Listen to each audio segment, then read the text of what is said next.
time.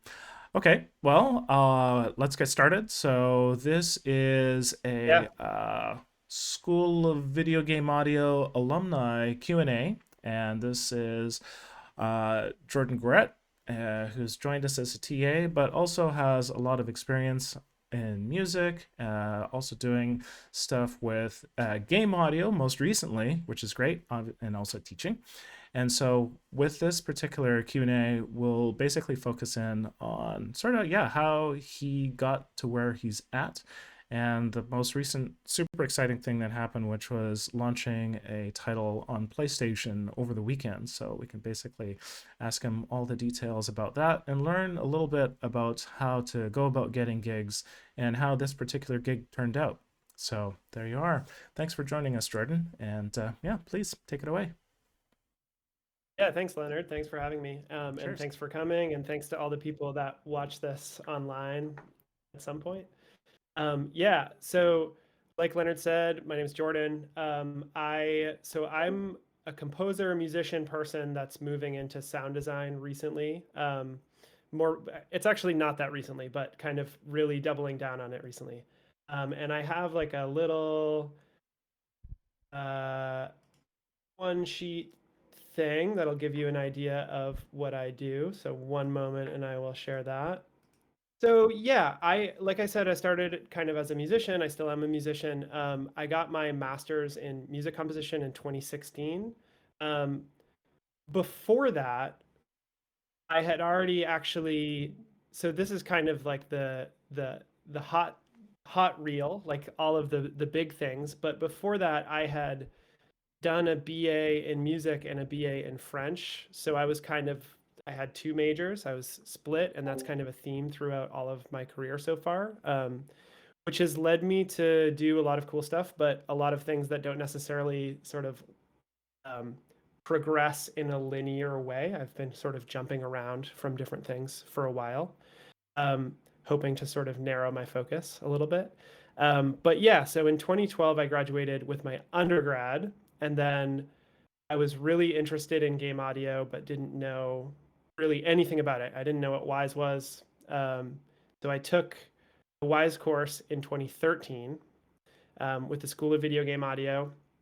And that's, yep, hi, Leonard.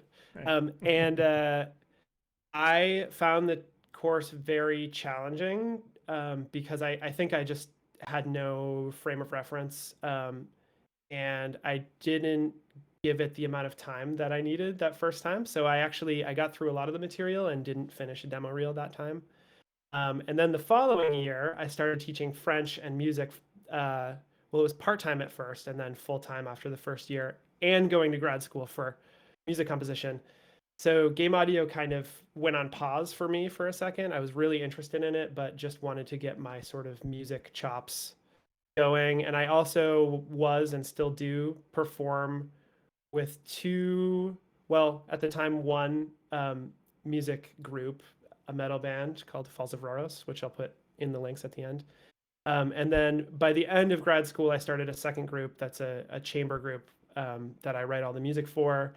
So I was doing both of those things. And then I graduated in 2016, as you can see, and decided that I really wanted to do the WISE course again and actually finish it. So in 2017, I did that. Um, I have a demo reel from that.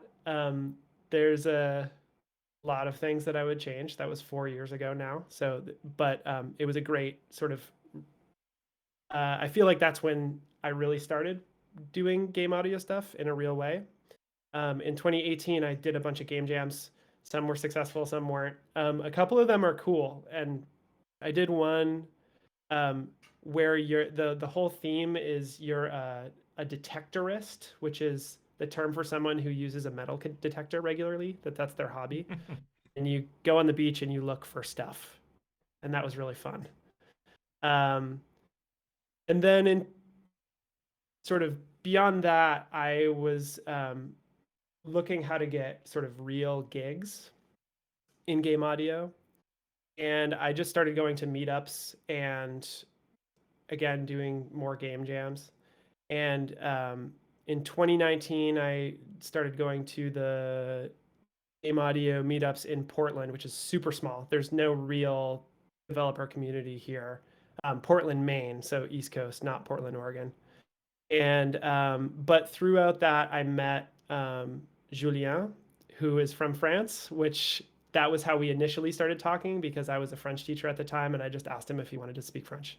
And um, while we were speaking French together, he told me about his game. He found out that I was a composer, and he got really excited about that. And he sent me a video to score, and came and saw my chamber group live. And so that sort of happened, but that was 2.5 years ago, and sort of did the demo. He loved it, and then nothing happened for a while.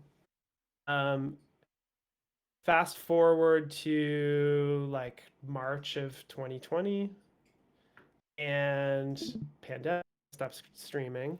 And I think for a lot of people, the pandemic had a sort of resorting of priorities for people, myself included. So I decided that I really wanted to do to spend like most of my time working on creative projects, and game audio, in my opinion, is one of the best ways to marry technical and creative skill together, whether it's sound design or music, implementation. All of it is such a blend of aesthetic and creative choices and serious technical heavy lifting, and that's what I love about it so much. Um, so anyway, luckily, this developer I was just talking about had a similar um, sort of change in priorities, and both of us ended up leaving our jobs. And he was working on the game full time. I was, and still am, working on this game and other projects. And we released this game on PlayStation last weekend. Jury's out as to how it's doing. We got some analytics today, and it's better than I thought, which is great. But it's his first game. It's my first console game, and there's sort of no guarantees with. We're not attached to some big publisher or anything. We just really wanted to get it out and see what happens. So one of the things that I wanted to just talk about today, and then I'll take questions after that, maybe about my specific role. But I met with the developer yesterday to just get a more detailed understanding of what the steps were to publish on PlayStation, because it's you don't just sort of upload it. So all the stuff that I've published digitally as a musician on Spotify or Bandcamp, pretty much you just upload the thing when you're done, and that's not the case at all with PlayStation. Um, so I'll sort of condense down what he told me because it was pretty complicated. But the big steps are so you decide you want to publish on PlayStation. There's a lot of reasons why you might want to do that. For us, there's sort of a built-in audience.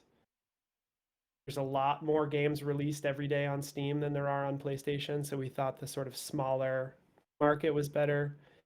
And one of the core mechanics, I haven't talked about the game at all, but I'll talk about it briefly. Um, so Hidden Treasures in the Forest of Dreams is all about going slow. So the idea is that it's sort of the opposite of most video games, which are all about reflexes and moving quickly. This game actually penalizes you for moving quickly.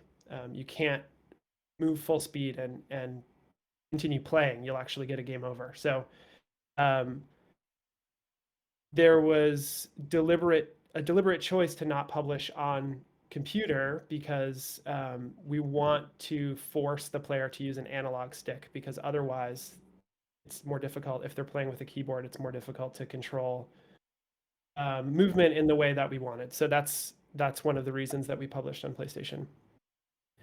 So you decide that you want to do that.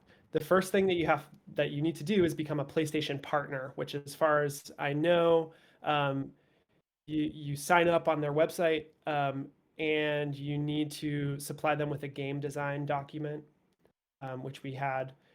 Kind of need to make the game design document first. Things like your game does, some screenshots if you have development screenshots, and key things about the gameplay. So for us, it was meditative. It's about moving slowly. It's about the visual and audio experience. it's designed to relax you as opposed to a lot of other games that make you more tense.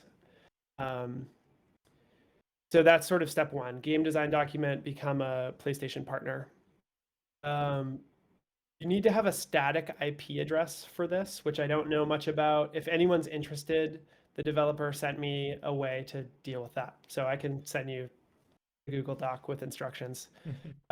That's not Mhm. something that I needed as the audio person, but he did as the developer.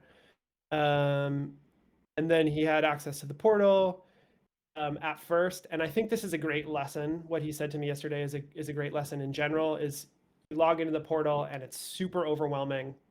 You can't just get everything done that you need to get done in one sitting. You can't understand everything that you need to understand in one sitting. And that's true with online courses or really anything. And I've told a student this in the past week or so. Um, for me, as a student of anything or trying to do anything, I have adopted a strategy where I just go in and get an overview, then close it, and come back and start taking really small pieces. That Mhm. seems to be the only way to get through these sorts of really complex processes, and that's what he did too. Um, so he sort of made sense of this. I was on the outside just creating music and sending him examples, and he was approving stuff. And I'll talk more about that actually in a few minutes. But he was going through this process. The next piece was getting a test kit. I guess Xbox, you can put with permission, put your Xbox into developer mode. Hmm. PlayStation, you can't. You have to get a test kit from Sony. Okay. Um, and the big shock for him was when he first made a build, which was running great on his not new PC. So he's not running state of the art stuff, but he made a build for the PlayStation and it took 15 minutes to load. And he thought the test kit was broken. Mhm. Um, so it was kind of like an optimization learning moment. Like just because something's running well in Unity doesn't mean it's going to run well on the hardware. So that was a hurdle. Um, and then there's a lot of specific things about learning the hierarchy in the PlayStation Store and how you need to submit things. And I won't go a ton into that. Mhm. Um, and within the portal, there's a forum. You can ask questions, but just expect it to take several months. Um, and couple more things about this. I think if we went back and did this again, we would focus on it's called the TRC, which is the Technical Requirements Checklist. This is what they fail you or pass you on in Yep. quality assurance. So I think we would have started working on that earlier. Um, Audio ended up being fine because as long as it's working, there's not much they're going to fail you for, but there are certain localization things that we failed for first time around. For example, um, formatting French Canadian versus France French differently. Like there's different terms that are expected. So those sorts of things, not things that would make the game unplayable, but sort of style things. Mhm. So yeah, the TRC, Technical Requirements Checklist. Um, Once you get through QA, everything's approved. You propose a price. Um, as far as we know, they usually accept the price. They accepted our price. We didn't have to revise it. And then once they do that, you send them marketing assets, which means screenshots, a trailer, a write up. And again, if we were to go through this process again, I think the developer really was thinking that it might have been helpful to set up this piece in advance. Mhm. We didn't send them marketing assets until the game was completely finished, just because we were a two-person team. He Mhm. was developing it all by himself, and I was doing all the audio. So it depends on the project, but that could be a thing. I see that a lot on Steam or on the App Store where people are putting demos up and screenshots up sometimes a year before a game comes out, Yeah. um, which I think works for some games marketing wise. I think other games, I don't know, like you start to wonder if it's ever going to come out. But that's a whole thing. Um, So that's the process that he went through as a developer. Um, so that all of that stuff was sort of going on while I was working on the score for the game. And so my process, I was sort of looped in where we were um, with PlayStation, but my role was much more about just making the music sound good. And I say music sound good because there's relatively little sound that isn't music in this game. It's a strange game. There isn't really a story. You just explore. So the idea is you get immersed in visuals and sound. And this was really challenging for me at first and actually kind of throughout the whole process because one of the things that I appreciate about writing music for games in opposition to making albums is that there's usually you're supporting a story or you're supporting an aesthetic, supporting somebody else's vision, helping communicate. And that was still true here, but it was more abstract.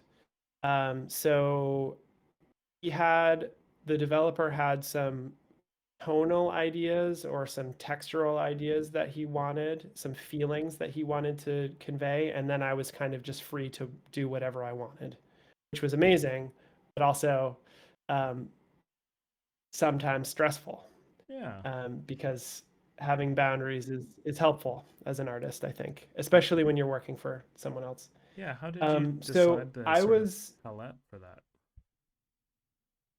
yeah, it was slow and it evolved. You could actually, or I can tell as I'm mixing and mastering the soundtrack, which is coming out in a couple of weeks, I can really tell which pieces were written sort of towards the beginning of our 2 year partnership and within the last 6 months, because actually the pieces got more simple as time went on. I think I was still thinking too linearly in the early pieces and then went back and chopped them up for vertical remixing and horizontal resequencing and all of that stuff, all of those techniques that we use to keep music fresh. Whereas the newer pieces, I was starting more intentionally with uh, having parts that sort of loop within themselves and work as chunks rather than as a linear piece of music. Um, as far as the palette, I just experimented with, we talked about wind chimes. That was something that I messed around with. Mm-hmm. I used some metallophone instruments on some of the tracks. Mm-hmm. Um, we decided to hire a violinist and a wind player who plays clarinet and nai, which is the Arabic wooden flute, and all of that stuff. The all the music transformed often does when you've been working with MIDI for a Yeah. year and then you hire great players to play those parts. Oh, That made nice. a huge difference. I play guitar on it, and there's just tons of synthesizers. So just Yep. long synth drones and washed out sound. The game is called Hidden Treasures in the Forest of Dreams. So I tried to sort of obviously play into this idea of hazy things that are not quite not as concrete, I guess. But Mm-hmm. also there's some points where the tempo picks up and there's like driving moments. And my excuse, I guess, or either my motivation or my excuse is that dreams are a spectrum. Some of them are, mysterious. Some of them are really scary. Some of them are just fun. Mm-hmm. So, and then the game engine draws one of those, I guess, playlists when you load a level. Mm-hmm. So you don't know, it doesn't have any sort of sequence of which track, and it's not a track either. It pulls a playlist that has all of that randomization built in. Yeah. Um, and yeah, and there's some sound effects that help the player along, help them know that they're doing things in the game. Mm-hmm. But for the most part, it's music, some ambience. Yeah. So, like you're saying, with the working with live players is really great. How did you find Yeah. your performers? Like, how did you find them out, basically? Like, how did you choose them? Yeah, so both of the performers are in my chamber group as well. Ah, So it was a really easy choice. mm-hmm. And the clarinet player is my partner. She's like going to be practicing in the next room soon. Perfect. That too. So they're both of them are really close friends. Yes. And their specific instruments were perfect for the vibe that I was going for. Yeah. Yeah, so I was lucky to already have I have previous relationships with lots of different great classical and jazz people. Mm-hmm. Um, and yeah, I think I'm definitely not the first person to say this, but hiring even one musician or playing yourself, which I did as well, Yep. on a mostly synthesized or sample based piece of music makes a huge difference. It just Yeah. the human element and the sort of pro level performing um, is great. That was Yeah, great. I guess you don't have to give too many details, but I am kind of interested in like just sort of a general idea of like I know that if you're working with your partner, you know, I don't whatever. There's different ways of basically compensating people. Sometimes it's just like, oh hey, you know, we'll Yep. just do this one off and see how Yep. it goes. But then also, yeah, Yep. if they're like you know union performers, I mean like you know that might be an issue. Right. Or also if there's a Yep. not much money at the start, then it's kind of like, well, we can all sort of share in what happens at the end of it. So I'm just curious for this particular project. And Right. once again, just paint in the details that you feel comfortable with. I'm just sort of curious of the sort of like a Sure. bit of the general view of how you worked with those great performers and made sure that that Yeah. process was good for them. Absolutely. So I the most important thing, in my opinion, with working with musicians, or really any person that you're hiring to do a thing, um, because I appreciate this when I'm hired as well, is to just in the initial offer, to say like, "Hey, this cool project that I'm doing, would you be interested? This is the pay." Like in the initial offer, tell them so that they don't have to be in that awkward position of Yeah. um, wanting to do it but not knowing if they can afford to do it, that sort of thing. And Yeah. um, so as a person who works with musicians and hires musicians, I try to always um, be very transparent right away so they Yeah. can make an educated decision. I was able to get um, negotiated with the developer to hire the musicians, so they were definitely paid, and in my Nice. opinion, paid pretty well for the size of the project. Nice. Um, I know a lot of times as a composer, you are hiring musicians out of your budget. Mm-hmm. Um, but we worked it a little bit differently for this project. Every project's different.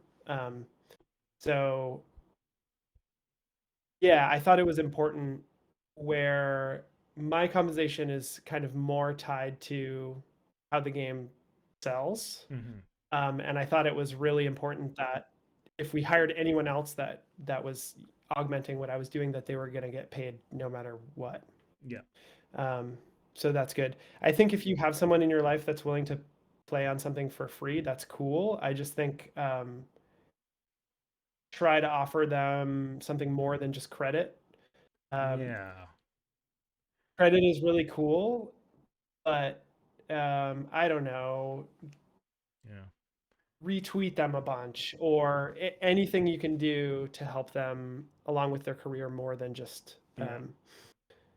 giving Yeah. them credit. Exactly. What I've tried to do with people that I collaborate with is if it turns out that the project is sort of high risk, like you know, there's a small budget at the beginning, then it's sort of similar. You know, Right. be upfront about that and let them know. But then Right. also have the possibility of the back end being fairly substantial, where if it's just like, okay, please put in like you know your regular rate into the contract, and then we're just going to put this in as deferred payment plus basically like a risk factor. So sometimes it's just like if the union rate is this, then if everything goes incredibly well, then we'll like double that, and then also give like a pay bump as well, where it's just like, hey, we're all millionaires, or you know what I mean? Like basically, it hits a certain value. And yeah, just recently on a project, I didn't have that structured into the contract, but the vocalist that I was working with, I paid, basically like an hourly rate, and paid fairly Mhm. well.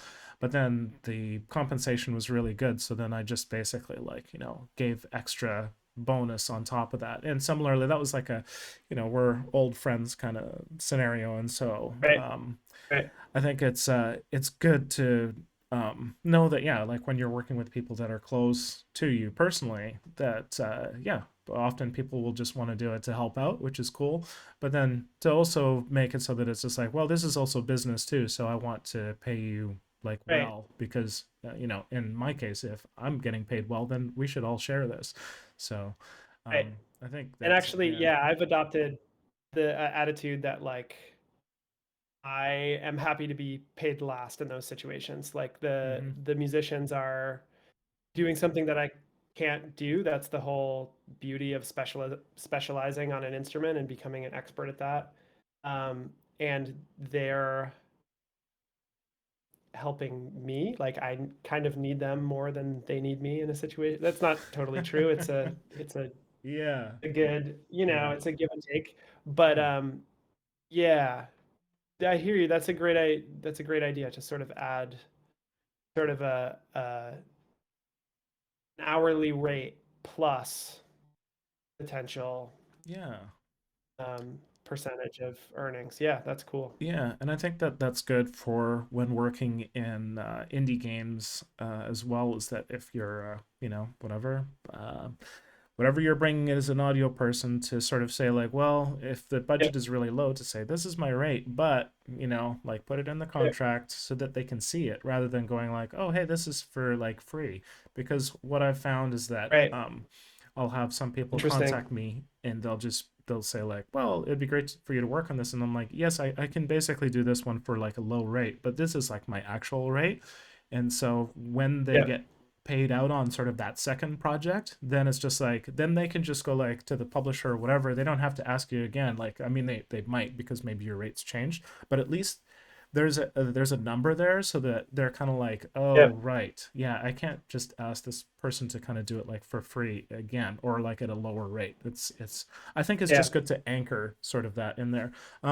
As far as the soundtrack, are you doing like a like some sort of sharing scheme? Once again, if you don't feel comfortable with the details, that's cool too. But I'm just curious, like, are the like, do they get, in a sense, like performance royalties out of that, or how does that work for you guys? Or is Yeah. it total Yeah, that's a good total buyout? Because I've done that with performers as well, where I've just paid them out, and then when stuff sells, it's kind of like, well, you've already gotten paid. So. right. Yeah, for the performers, yeah, the soundtrack is 100% me. Mm-hmm. So, and that's true. I mean, it could be coming from sort of both sides. You could have an arrangement where I would be paying out the musicians and paying out the developer, depending on what I negotiated. But given the nature of the contract, I negotiated that was going to be 100% me, and we decided that that would be simpler anyway. Mm-hmm. Um, and we adjusted my rate as far as profit sharing, um, revenue sharing goes, based on the fact that I was selling a contract. Um, so yeah, I paid the musicians. They signed basically a work for hire Yeah. agreement. Yep.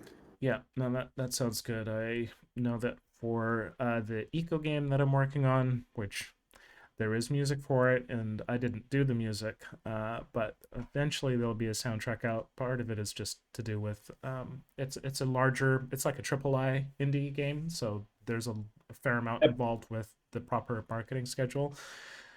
But Right. hopefully, if and when the soundtrack happens, what I've sort of done with that one is that I negotiated to allow the composer to keep 100% of their rights. That was unlike the original composer, who sold out, like basically sold their stuff to the company.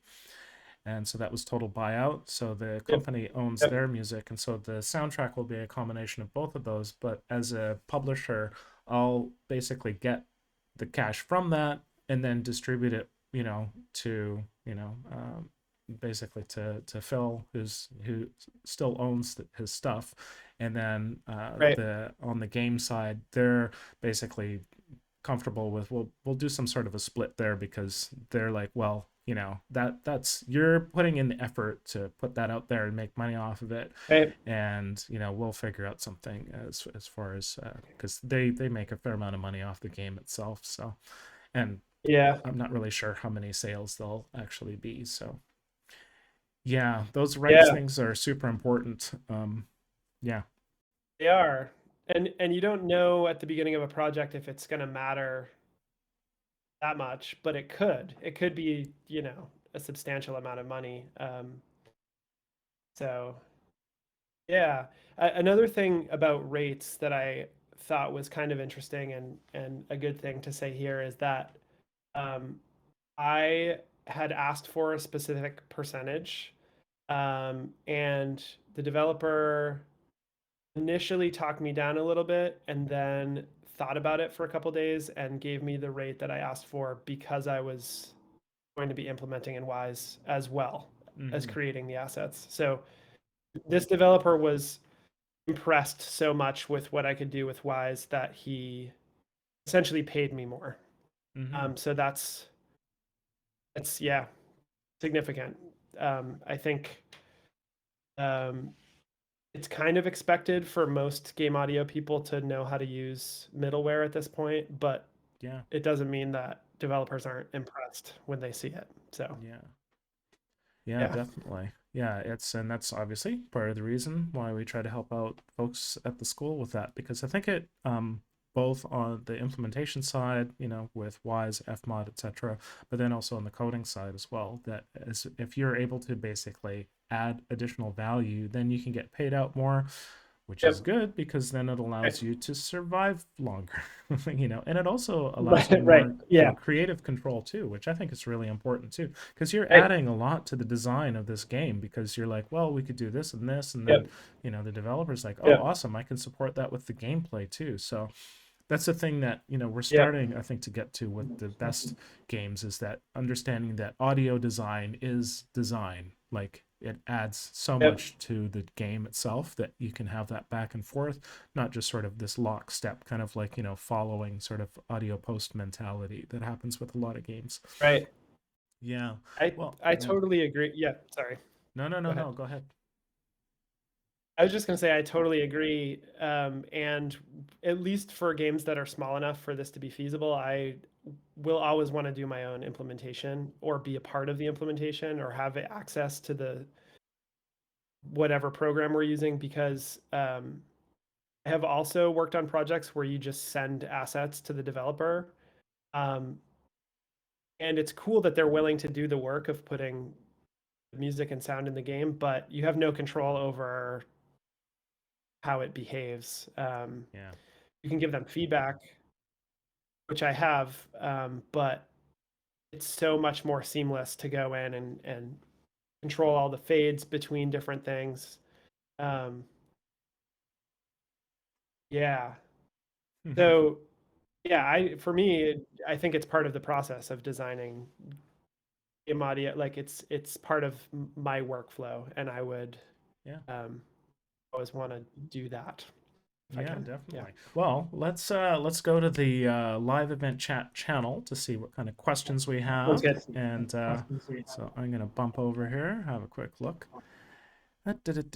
Oh, okay. All right. So for I guess we'll allow questions to appear once the audience is ready to ask questions.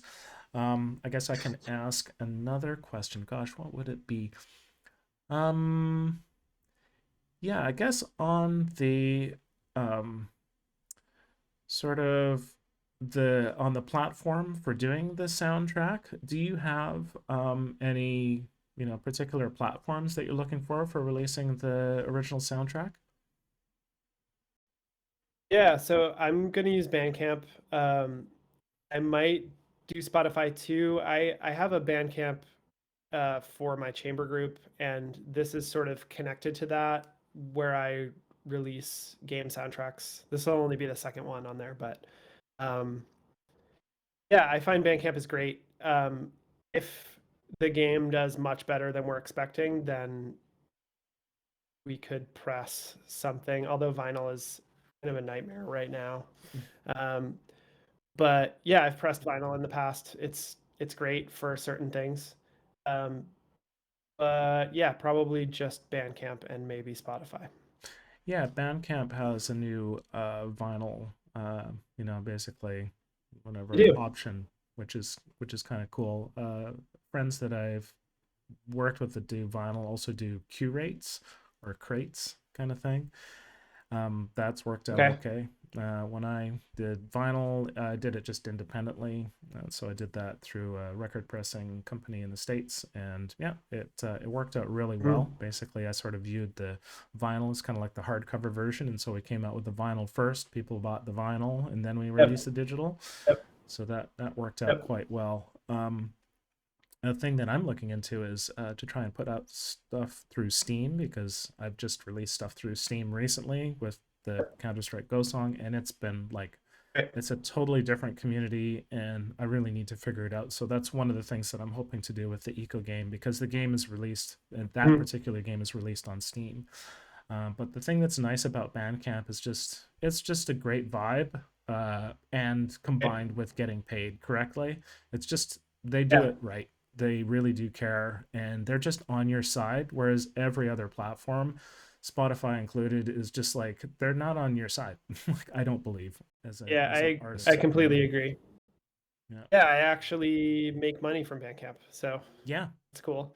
yeah, Um, yeah, and the two groups that I've been doing, so I have sort of a built-in audience there already, and Bandcamp is great about, um, people put in their email addresses, so I have an email list so that I can send stuff out to, and it notifies people when something that an artist that you've bought from releases something new, it notifies you. And so with the two groups that I have already, like um, it feels like I'm releasing stuff into a sort of welcoming community already instead of just throwing it up on Spotify and crossing my fingers. And yeah, yeah. so yeah, it's interesting. Music distribution is um, yeah. I don't know if anyone really know. I mean, some people are doing it really well, but it's continually changing.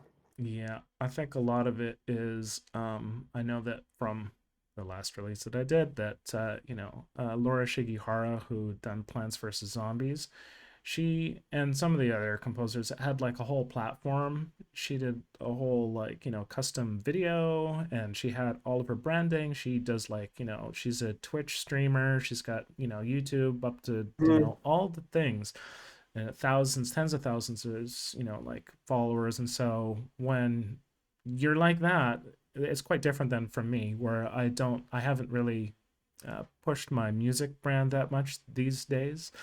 Right. But it was definitely an interesting thing to see how other people did it. So I think that one of the Yeah. things these days is combining, like a release and a soundtrack with visuals. So it's quite nice that you have a game that fits really well with that. You can show gameplay for your videos, Yep. and yeah, it would have a nice synchronicity there It's for true. people viewing it. So Yeah. yeah. Absolutely.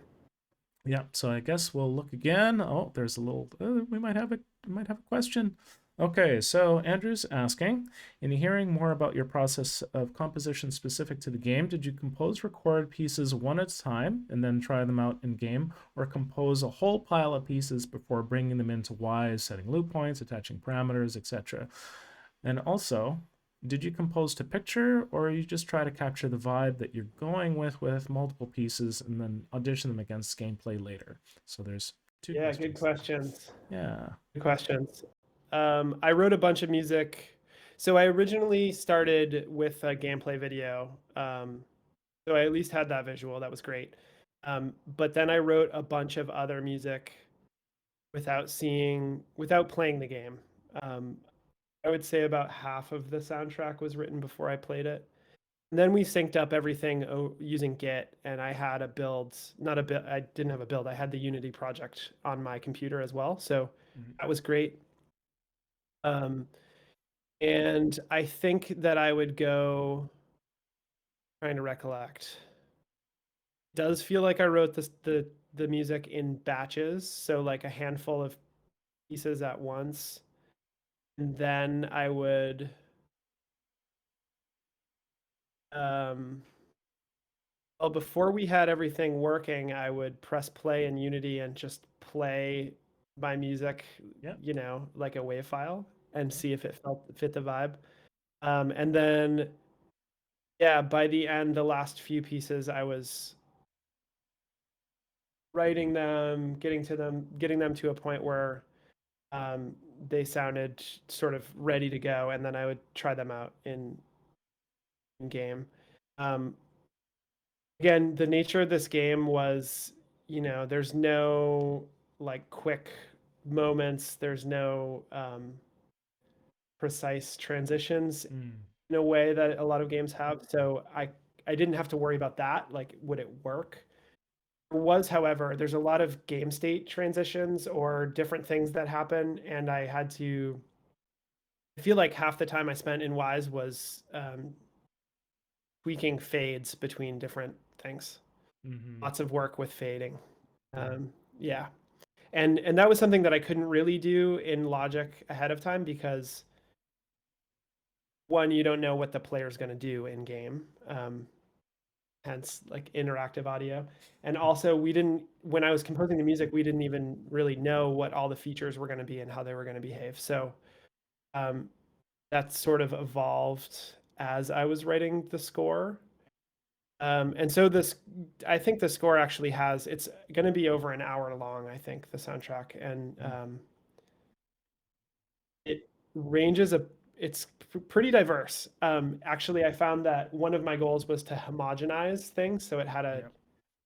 a vibe that carried through all the pieces, and I hopefully was successful. Like, I'll let people that listen decide, but um, that was actually my challenge, was sort of reining it in and loading up some of these same instruments for the next piece. But yeah, to answer your question, I think it was batches and then testing, and then I need to write more music, and then testing, and sort of that. And then the last couple of months was just making sure we had everything we needed in the game. Yeah. Um, yeah. So yeah, working a lot off of sort of the vibe, and then with it being a more sort of ambient kind of game that you didn't have to work as much, sort of chasing sync points and stuff like that. Right. Yeah. Yeah. Did you ever have an instance where you composed something and then the designer, the other person on the project, basically the game creator, was just like, oh wow, I need to express that in primarily the visuals, but then also the gameplay? Was there a back and forth, or was it primarily like they were producing Interesting. stuff and you would try and create stuff within that sort of, world? Yeah. That's a good question. I don't know how much what I created influenced um, the gameplay or visuals. However, there was a lot of back and forth about how to make certain things trigger. And I think that implementation conversations did affect gameplay. Mm-hmm. Um, yeah, and I think there were conversations about like, wow, because one of the mechanics, it's pretty simple, but the character can walk on water, and when they walk on water, the entire arrangement of the music changes. Oh, nice. Um, it's the same chord structure and same melody and stuff, but it just there's a crossfade or whatever. And there were conversations about like um, whether certain gameplay moments should last longer because it's actually like a beautiful audio moment or things like that. So I think there was some sort of Yeah. back and forth in that way. And also it was this wasn't always true, but compared to some of the stories I hear, the developer was very um liked almost everything I sent him, which was Mm-hmm. great. Yeah. I know that's not always the case. But there were some pieces that we like talked about and they didn't fit, so they were sort of tossed. Um, but the majority of the music we found a place for, Nice. liked, and we kept. So Oh, that's yeah. great. Cool. Well, I'm going to try and grab another question here if there is one. This is from Dryden. How long of a development process was it, and how many hours is the total experience of the game? Oh, great. Development process was 2.5 years for me, but that wasn't full time at all. It was like pitch my music, and then the the most difficult part of game development or working on any creative project for me is when you don't know if the thing's going to get finished. There was I think a great risk of a project like this not getting finished Yeah. because there's really no funding. Both of us, when we started, had careers outside of game audio, um, but I was just sort of crossing my fingers. And the more that I worked with this developer, I could tell how serious he was and how organized he was. I think that was the number one thing that made me feel good about the project is just how organized this person was, how Mm-hmm. on top of everything.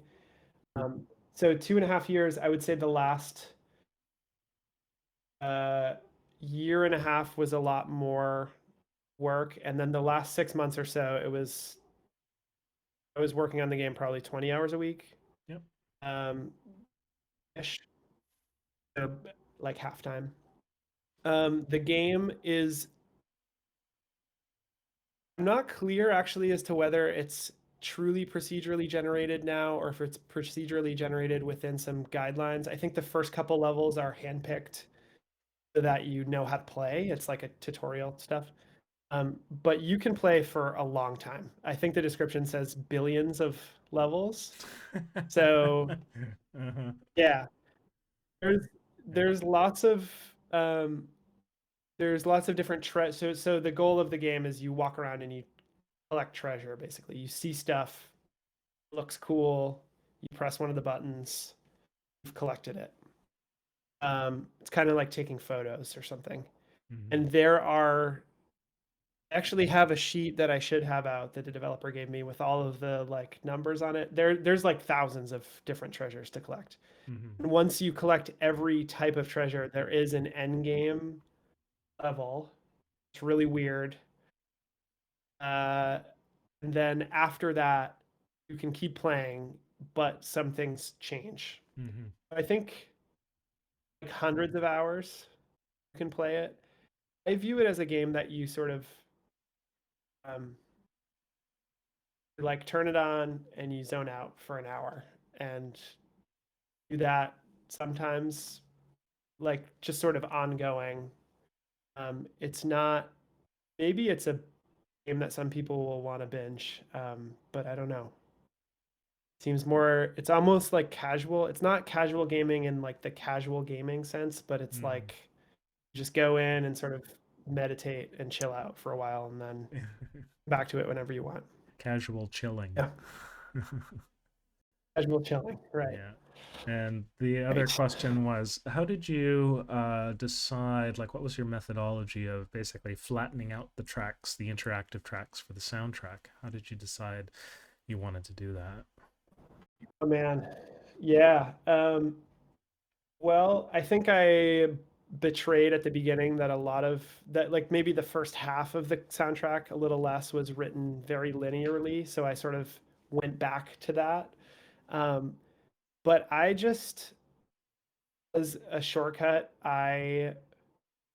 um, so I already had all the stems that were rendered out for Wise, and I just opened, like literally opened my Wise session and opened Logic and looked at the um, playlist with all the randomization that I had built up and like use that as a guide to build a track. Mm-hmm. Then I would check it out and say, wow, listening to this as a song, it's 8 minutes long. It's a little bit too much. I'm going to trim it down. But I decided to not make myself go through that. I had already gone through that process building it in Wise. So um, I just tried to, I mean, I think of going through those Wise playlists as just kind of, it's like one path through the music each time. Hmm. And I just tried to build a path that I thought was cool for each track. Yeah. Yeah, that's it's a real challenge. With it might sound strange, but I Yeah. composed music for the Beep documentary, and it was procedural, so it was similarly interactive. And of course, there it Yep. plays linearly in the film, but then to do the soundtrack, I basically reimagined it slash reperformed it, and it was interesting to try to Yep. figure out basically like how it's kind of like a question. Like I tried to view the songs as like little entities and go like, how long do you want to play for? you know, like what do Right. you have to Right. say, and when are you done talking? Because they can just keep Right. going on, and so yeah, finding I Yeah. think a key thing is finding out the length of how long a piece should be for the listener, and I found that I needed to do that process a few times because it's similar to the whatever I don't know, what do you call it, the warning of like being the composer and the mixer, where the music's like super Right. loud in the mix, so you have to be careful as well being the composer of like Right. oh, but there's this section I really wanted to get to, or like, oh, it needs to be Right. like this, and like, oh, it didn't do it right this time, and oh no, I'm sure that and then if you try to Yeah. have that so that it gets all that stuff, then it also becomes, as somebody that's listening to it on a first read or a first listen, it can be like Right. a bit confusing because you've listened to it so many times, but you're like, no, no, no, no, Right. this is like as complex as it can get. But Right. Right. yeah, it's actually, Yeah. until you've done it, it's hard to understand and convey how difficult a process it is. Totally.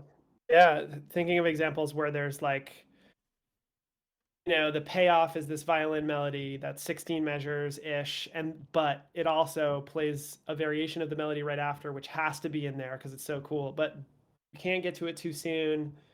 There needs to be like this droney thing for a while, and then the piece is 9 minutes, and you're like, Yeah, maybe that's not. Yeah.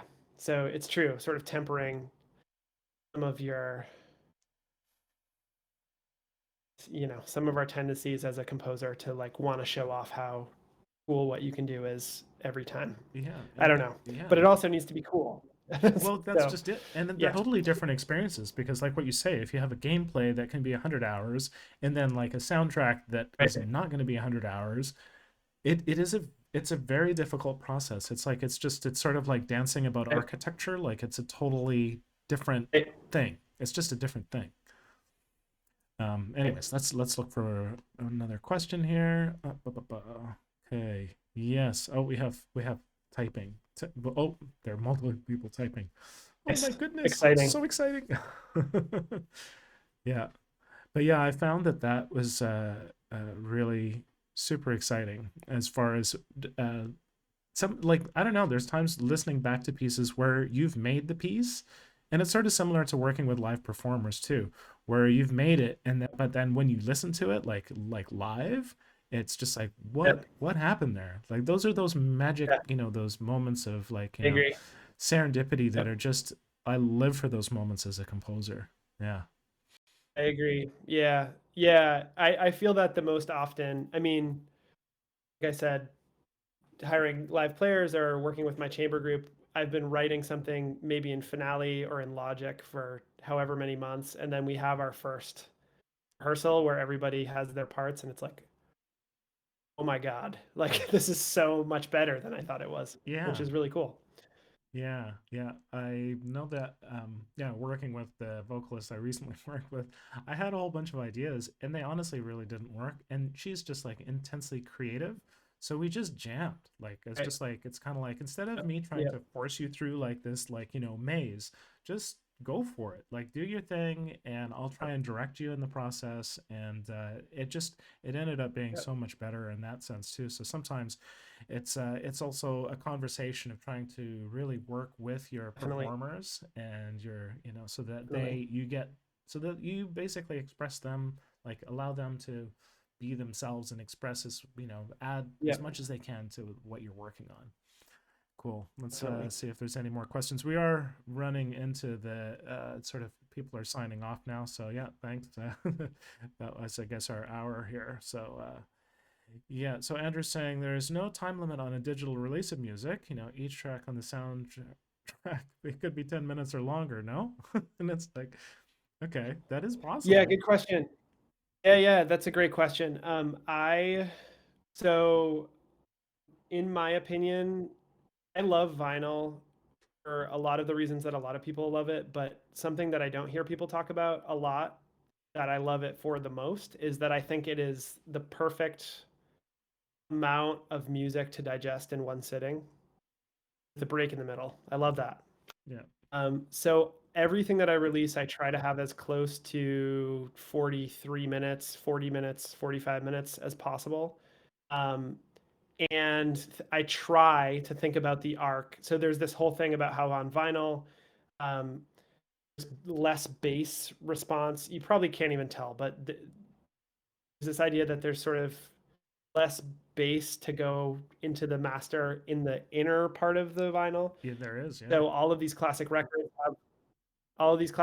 have like solo guitar stuff at the end of sides and sort of the sequencing of that too. So I think about that a lot when I'm arranging for an album. Um, this particular thing isn't probably going to be on vinyl and it's too long. There's too much music, but I still think I don't want 15, 10-minute tracks. I'm trying to like call it down. But yeah, that's a valid question. It could be as long as I want, but I want people to not be exhausted when they're done listening to it. yeah. It's Yep. definitely a different. What one could do also is like sort of maybe for promotion is also to do a listening party or multiple listening parties where you have the album itself, but then it also could be like, well, and then seeing the game is sort of like the live version and be like, oh, and here whatever, this is Oh, the way that this track exists like in the gameplay, and you can hear the differences. um I think there's a lot of different ways to sort of express, yeah, like basically like interactive, reactive, or adaptive music, from games, because yeah. there's, yeah, it it is a different beast. Definitely does have a different It's vibe to yeah. it. Yeah. Totally. Gosh, let's see. Did I have any questions myself? I don't know. I guess we kind of got off on the music tangent, which is good. Um, I guess say I don't know, on the technical side, on the production side, maybe, I guess, like because now that we're sort of, you did this the last 2 years is like perfectly sort of like kind of aligned with like COVID-y times.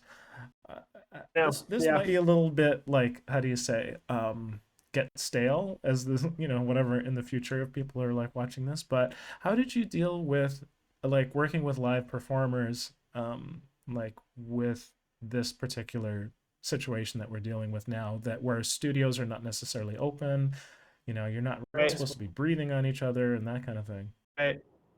Yeah. So well, one of the performers I live with, so that Yeah, was fine. We were in the same bubble already. yeah. And the other one, like I said, is a close friend, and we had both been vaccinated by the time we recorded. But that Oh, was a okay. concern for sure. It Yeah. was like, um, yeah, I think that one of us, there was some like we weren't both done our 2 weeks or something like that, but it was very careful and like Mm-hmm. one person, the developer was gonna come to the recording session and then didn't because of COVID and like those Yeah. sorts of things. Just like minimizing exposure to different people. Yeah. Um, yeah, so just trying to keep the bubble small is really the only thing. But yeah, and Yeah. we recorded here in my home Okay. studio, so Oh, nice. that's how we got around that. Oh, that's great. Yeah, I recorded in my house and basically had the vocalist like in the room, and then had the entrance, and I could just sort of like mirror same thing, both vaccinated, but at the same time, it's just like it is such a I just it's more of a anecdotal type thing that I think is kind of interest, because Right. I'm not sure if many of those things will continue, but I think that some performers, I was curious if some performers, perform remotely, like, and then you ran the session remotely, they recorded like, their stuff in their own place. But yeah, Yep. having a consistent recording environment is good too. That's the only way that I've Yep. done it so far. So, um, yeah, I was We just had talked curious. about that with the Yeah, we had talked about that with the violinist because she lives in New York, Mhm. and she could record at home, but I was pretty confident that just the interaction of like if we needed to change stuff, and which we did, that always happens, and Yeah, I just had the feeling that it would go better if she was here, and like so we planned it for when she was passing through the city anyway, and yeah, that's how it worked out. yeah. Nice. Yeah, it's just the additional stuff that has to happen when, during these particular times. But also, in a previous project, the Retro City Rampage game, the developer was local, and I like basically never saw Brian. We were just, it's a funny thing where you just sort of communicate. Yeah, We're just doing email primarily, and then sometimes it, when we needed to chat, it, we would go for lunch. But yeah, I work from home pretty much these days. So the past 10-ish years. So I'm used to it.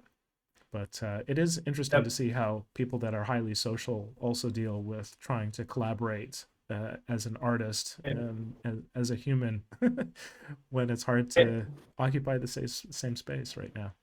It's getting better it, though. yeah, Yeah. this. Yeah. So you have your the basically the game is out and hopefully the trailer and stuff will be coming out. So what is going to happen with the game in the next little while as far as the launching process? Yeah, so there is a trailer, but it's not officially on the PlayStation YouTube yet. Apparently, that's happening this weekend, which will be really cool. Yeah, I think of myself as a little kid, like seeing PlayStation logo and then having yeah, my music fade in. That's pretty that's awesome. awesome. Yeah, Um, it's pretty cool. So, and then, yeah, we're both sort of working on different speaking events. We're going to do a convention in Portland. They just announced PAX East is going to be live next spring. So we're going to try to get a table there. yeah, Um, I, I feel like that's a long shot. I bet there's a huge backlist, but we're going to try to do that. And then, yeah, I think the developer is going to try to port it on to Xbox as soon as possible. nice. So just sort of all of these little steps, and doing more interviews and doing panels at conferences and stuff like that. So Yeah, yeah, that's next little bit. yeah, yeah. Well, as far as the game and the soundtrack, I know that for Retro City, the independent game that I did some of the soundtrack for, that the Humble Bundle is awesome as far as getting both exposure and actually getting paid for audio, like for music stuff. So if you have the opportunity, the Humble Bundle was great. PAX is great. That's where we primarily marketed the game. We're over on the West Coast, so we did, PAX West in Seattle, and that was really helpful. And that is, oddly enough, the way that I met the developer for Eco, whom I'm currently working with, like, 10 years later, Yep, basically. yep, So those kind of things yep, can be great from like just career building and just being in the industry and putting absolutely, yourself out there. Um, absolutely. yeah.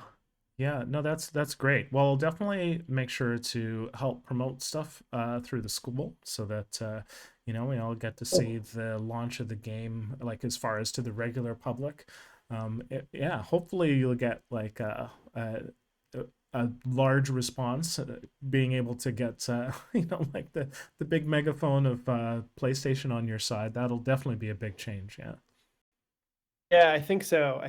Yeah, we just got, I don't know if I mentioned this earlier today since people came in, or if I just mentioned it to you, or if I didn't mention it at all, but we got some numbers for the American territories today, and they were like better than I expected because we basically haven't had any press yet. So Mm-hmm. that was really cool, and kind of me spoke to built-in power of the PlayStation machine. Mm-hmm. Like not literally PS5 or PS4, but like the brand. Just Yeah, having a game on there, um, people care more than they maybe do for some other ways that people release games. I think that's So true. Yeah. um, yeah, Yeah, partly because of the TRC, the technical requirements checklist, it, because it shows that yep, the person yep, has to be organized and that you're serious about it. And also, you have to put, as a developer, you have to put money down and it's whereas with Yep. a Steam, like a PC game or slash Mac game, like, it's just the barrier to entry is lower, which is okay. It allows for Right. maybe more creativity, but I think that yeah, having Right. console releases is sort of a good way to show how serious you are as a developer. So it's great to be Yep. associated with that project. It's really cool. Yeah, it's been great. Nice. Well, I guess what we can do is we can wrap it there. I think that I don't see any questions here that have popped up. So yeah, I think that's Well, I think we can thank you wrap all it for there. coming. Yeah. Yeah, thanks everyone. Yeah, this has been great, Jordan. Thanks for all the details and allowing me to, ask you those questions about musics and stuff like that. I mean, for me, I obviously I teach, but I really love making music, and so it's awesome to chat with someone else Yeah, that's a composer as well. So, yeah. totally. Yeah. Thanks. Thanks for having me on here. It's been awesome. Yeah, cheers. Yeah, and thanks, again to the audience. It's great that you're able to join us. What we'll try to do is put this into the, like basically put a video together so it'll be archived for the folks that joined us a little bit late. Note that we did have some small technical things go on, so we'll see how, the video and stuff works. But as far as I know, the audio is consistent all the way through.